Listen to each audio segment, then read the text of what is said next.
Assalamualaikum warahmatullahi wabarakatuh. Kami dari kelompok 1 ingin mempresentasikan hasil dari studi lapangan kami mengenai lingkungan di Jalan Terusan Ciditiro.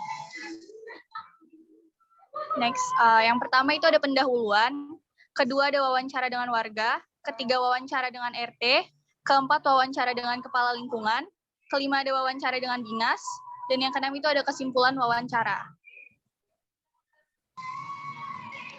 Pendahuluan, latar belakang wawancara. Kegiatan wawancara ini merupakan tugas mata kuliah pendidikan kewarganegaraan yang bertujuan untuk memperoleh informasi dari narasumber terkait dalam rangka penyusunan tugas mata kuliah pendidikan kewarganegaraan yang dilakukan oleh mahasiswa. Tujuan dari studi lapangan ini sendiri juga untuk melatih mahasiswa untuk jadi warga negara yang memiliki kepedulian dengan lingkungan sekitar. Baik, untuk wawancara dengan warga pertama akan dilanjutkan oleh Dava Zibanasai. Kepada Dava Zibanasai dipersilakan. Ya, terima kasih. Jadi hasil wawancara warga pertama yaitu yang bertopik observasi lingkungan di terusan Jalan Teku Ciditiro. Pewawancaranya itu ada Rivia sama dengan Denis. Hasil wawancaranya berdasarkan hasil wawancara dengan Bapak AS di kediamannya. Bapak AS adalah seorang pegawai negeri sipil. Beliau sudah tinggal di perumahan Alivia sudah 2,5 tahun lamanya.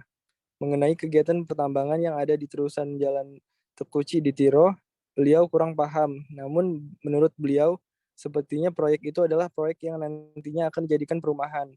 Kemudian mengenai legalitas proyek tersebut, menurut Bapak AS, itu kegiatan legal dan untuk memastikannya Bapak AS menyarankan untuk mengecek terlebih dahulu di Dinas Perizinan dan Pertambangan mengenai sampah yang berserakan di sepanjang jalan utama. Beliau mengatakan bahwa itu sampah dari warga luar perumahan Alivia. Karena perumahan Alivia memiliki petugas kebersihan yang selalu rutin mengambil sampah dan warga sekitar pun membayar iuran untuk kebersihan sebesar 25.000 per bulan. Untuk jalan yang rusak, jalan utama menurut Bapak AS bukan hanya karena aktivitas selalu lalang truk pertambangan, tapi karena tidak adanya irigasi sehingga air selalu turun ke jalan setiap terjadinya hujan yang tentunya lama-lama jalan akan terkikis dan rusak seperti itu. Wawancara dengan warga 2. Topik observasi lingkungan di terusan Jalan Tugu Ciditiro. Dari hasil wawancara tersebut, Pak E menyampaikan bahwa kerusakan yang terjadi karena adanya pertambangan yang sudah berjalan sekitar 4-5 tahun. Warga sekitar sudah melaporkan hal tersebut ke pihak berwenang, namun belum ada kebijakan dari pihak berwenang, dan untuk sampah yang menumpuk sudah sering diingatkan ke warga untuk tidak buang sampah di situ, namun tidak dihiraukan. Selanjutnya, wawancara 3, Ibu SW, PNS di Tanggamus, sudah tinggal di perumahan tersebut selama 2 tahun. Proyek tersebut merupakan proyek tambang batu dan tanah. Sejauh ini, Ibu SW tidak mengetahui siapa yang mengelola proyek tersebut. Dampak yang disarankan oleh Ibu SW terasa gersang, adanya populasi, dan sangat dikeluhkan adalah jalan yang rusak dan sampah yang menumpuk di sekitar jalan. Jalan rusak tersebut sudah sejak adanya tambang dari Ibu SW sendiri. Merasakan belum pernah adanya laporan terhadap pihak berwajib. Ibu SW juga mengira bahwa jalan tersebut akan lama untuk diperbaiki karena adanya aktivitas tambang akan terus membuat jalan rusak karena dilalui mobil, truk besar dengan muatan berat. Untuk sampah yang menumpuk bukan berasal dari warga perumahan sekitar. Itu berasal dari warga kampung Vietnam. Untuk keluhan seperti longsor belum pernah terjadi, tetapi untuk banjir hanya pernah di jalan sebelum perumahan. Adanya tambang tidak diketahui siapa pengelolanya. Apakah itu ilegal atau legal, Ibu SW tidak mengetahui. Pasti hasil tambang untuk dijual ke konsumen. Selanjutnya akan disampaikan Wawancara warga 4. Berdasarkan hasil wawancara dengan Bapak B yang berusia 32 tahun, bekerja sebagai karyawan di PT JNE, Bapak B sudah mendiami perumahan tersebut kurang lebih selama 3 tahun. Bapak B memberikan informasi mengenai pengerukan tanah itu. Sepengetahuan Bapak B bahwa pengerukan tersebut sudah kurang lebih berjalan hampir 5 tahun. Dan sepengetahuan Bapak B juga, lahan bekas pengerukan tanah tersebut ingin dijadikan sebuah perumahan. Tetapi pekerjaannya hanya baru sebatas perluasan tanah. Semenjak Bapak B tinggal di perumahan tersebut, yang menjadi permasalahannya adalah tentang jalan yang rusak akibat mobil truk pengangkut tanah, serta sampah yang berserakan di pinggir jalan yang mengakibatkan bau tidak sedap dan banyak lalat di sekitar jalan. Selanjutnya wawancara dengan RT. Berdasarkan hasil wawancara dengan Ibu RT dengan inisial H, Ibu H adalah istri dari Bapak P yang merupakan RT 0. RT 0 mencakup warga perumahan Royal dan perumahan Alivia dikarenakan masih perumahan baru, maka masih menyatu dengan RT 09. Ibu H sudah tinggal di kampung baru selama 6 tahun. Sepengetahuan Ibu H, pertambangan yang ada di Jalan Terusan Teku Cikditiro sudah memiliki izin dengan pemerintah karena menurutnya proyek tersebut bukanlah proyek yang dapat disembunyikan. Kemudian suami dari Ibu H merupakan salah satu supir truk dari tambang tersebut namun hanya beberapa bulan. Pertambangan tersebut dikelola secara pribadi yang pemiliknya adalah Bapak SR. Kemudian mengenai jalan yang rusak, suami Ibu H atau Bapak P sudah melaporkan ke kelurahan sekitar 5 tahun yang lalu. Dan kabarnya tahun ini 2022 akan diperbaiki.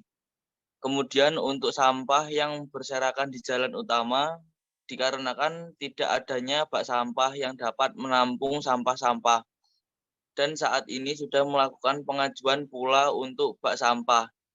Namun belum ada tindak lanjut.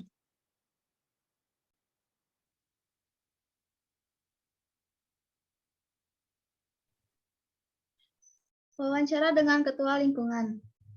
Berdasarkan dari hasil wawancara, Bapak S adalah Ketua Lingkungan Perumahan Alivia, Perumahan Royal, serta Perumahan Kampung Baru dan sekitarnya. Beliau sudah 33 tahun menjadi Ketua Lingkungan. Pekerjaan sehari-hari adalah berkebun. Mengenai proyek pertambangan tersebut sudah berjalan 4 tahun. Dan pemiliknya adalah Bapak SR yang juga memiliki jabatan di pemerintahan. Kemudian pengelola tambang tersebut salah satunya merupakan teman baik Pak S, yaitu Bapak SM. Kemudian pengelola lainnya adalah Bapak ES, yang merupakan salah satu anggota penegak hukum. Sepengetahuan Bapak S, Bapak SM, awalnya memiliki satu alat berat, kemudian seiring berjalannya waktu proyek tersebut, Bapak SM dapat membeli satu alat berat lainnya. Luas bukit yang dikeruk adalah kurang lebih 10 hektar. Menurut Bapak S, kegiatan proyek ini sangat disayangkan karena sangat merusak kelestarian alam. Ia pun sudah seringkali menyinggung kerusakan lingkungan di Jalan Tugu Cikditiro.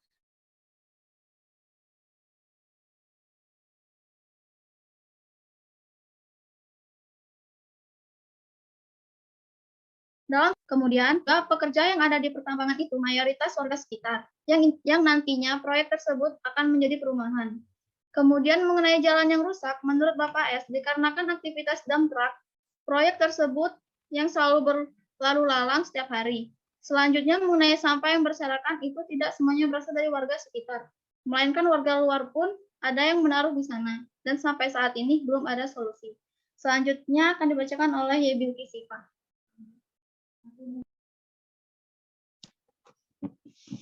Dinas Wahana Lingkungan Hidup yang bertopik legalitas pertambangan dengan narasumber Ibu Evi. Dinas Wahana Lingkungan Hidup bertugas apabila ada pertambangan ilegal untuk melakukan tindakan terhadap pertambangan ilegal walhi, berkoordinasi dengan pihak Dinas ESDM. Yang berwenang mengenai legalitas adalah Dinas Perizinan dan ESDM. Selanjutnya akan disampaikan oleh Ferji dan Intan.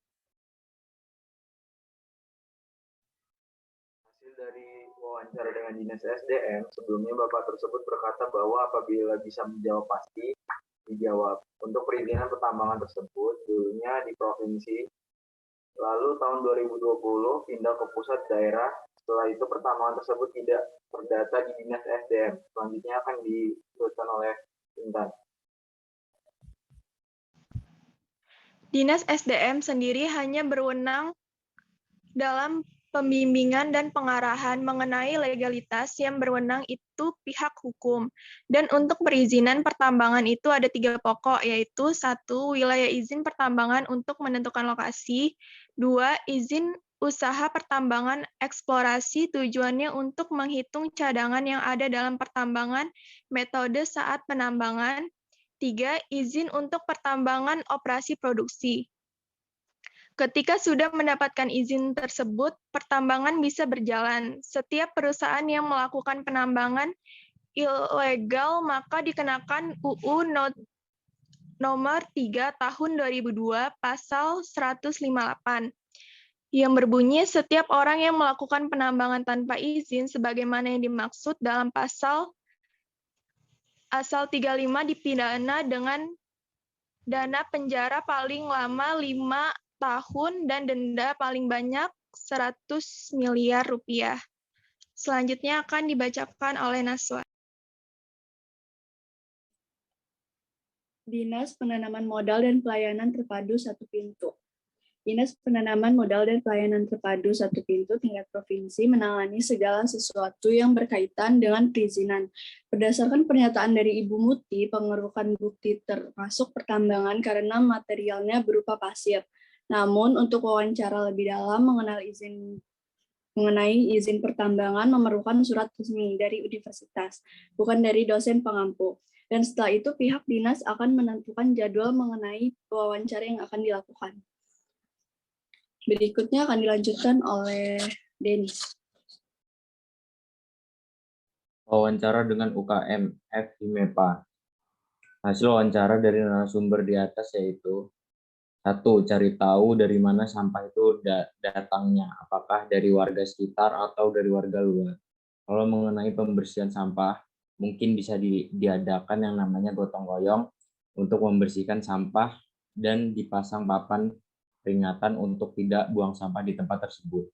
2. Seluruh wilayah perbatasan pasti ada jalan yang rusak. Jadi itu harus ada koordinasi antara pemerintah dengan pihak yang berwenang di desa tersebut.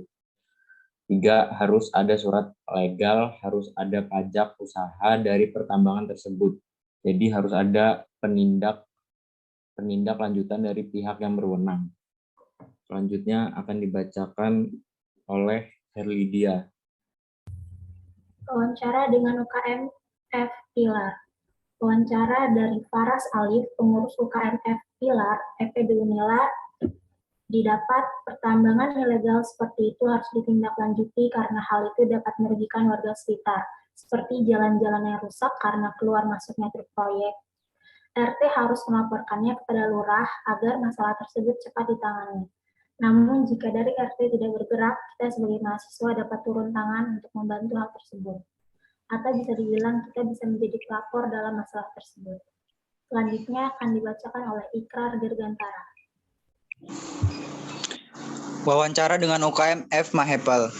Buat bukit di Kemiling yang tanpa izin sudah pasti tidak ada AMDAL yang padahal AMDAL hadir untuk menghindari dan meminimalisir dampak lingkungan hidup sehingga terwujud pembangunan berkelanjutan. Akan tetapi dari segi perizinan saja sudah ada abu-abu, sudah pasti juga tidak ada AMDAL dan akan menimbulkan masalah baru seperti banjir dan daerah Kemiling tersebut adalah daerah resapan air dan fungsi daerah resapan air untuk menampung debit air hujan yang turun di daerah tersebut. Secara tidak langsung, daerah resapan air memegang peran penting mengenali banjir dan kekeringan di musim kemarau. Selanjutnya akan dibacakan oleh Muhammad Kusumayuda. Wawancara dengan UKM KSPM FEB Unila. Narasumber Cornelius, Sekretaris Bidang 2 UKM KSPM FEB Unila. Tidak masalah jika ada izin dan bertanggung jawab atas lahan sekitar. 2. Bukan tanah cagar alam atau yang dilindungi. 3. Memiliki izin dan bertanggung jawab atas AMDAL. 4. Tidak menimbulkan masalah serius jika terjadi harusnya dilaporkan. 5. Dibangun jalan yang memadai serta disediakan tempat membuang dan mengolah sampah yang baik. Selanjutnya, Kesimpulan, berdasarkan dari semua wawancara, dapat ditarik kesimpulan yang pertama, pertambangan itu belum dapat dipastikan karena masih terdapat ketidakjelasan mengenai legalitas, karena belum melakukan pengecekan lebih lanjut di Dinas Perizinan. Apabila pertambangan tersebut melakukan pelanggaran pada izin, maka dapat dikenakan Undang-Undang Nomor 3 Tahun 2020 Pasal 158. Setiap orang yang melakukan penambangan tanpa izin sebagaimana dimaksud dengan Pasal 35 dipidana dengan pidana penjara paling lama 5 tahun dan denda paling banyak Rp 100 miliar rupiah. Yang kedua, kemudian untuk jalan yang rusak disebabkan oleh aktivitas dump truck dan juga karena air hujan yang turun langsung ke jalan karena tidak adanya irigasi yang baik. Yang ketiga, mengenai sampah yang ada, warga setempat sudah melaporkan hal-hal yang dikeluhkan ke aparat kelurahan, namun belum ada respon yang terlihat dari hasil laporan tersebut. Berkaitan dengan sampah yang berserakan yang dilakukan sejumlah oknum masyarakat setempat, merupakan bentuk pelanggaran hukum dalam pasal 31 huruf E dinyatakan bahwa setiap orang dilarang membuang sampah tidak pada tempatnya yang telah ditentukan dan disediakan. Sekian presentasi dari kelompok 1. Apabila ada salah-salah kata, kami mohon maaf. Kami akhiri. Wassalamualaikum warahmatullahi wabarakatuh.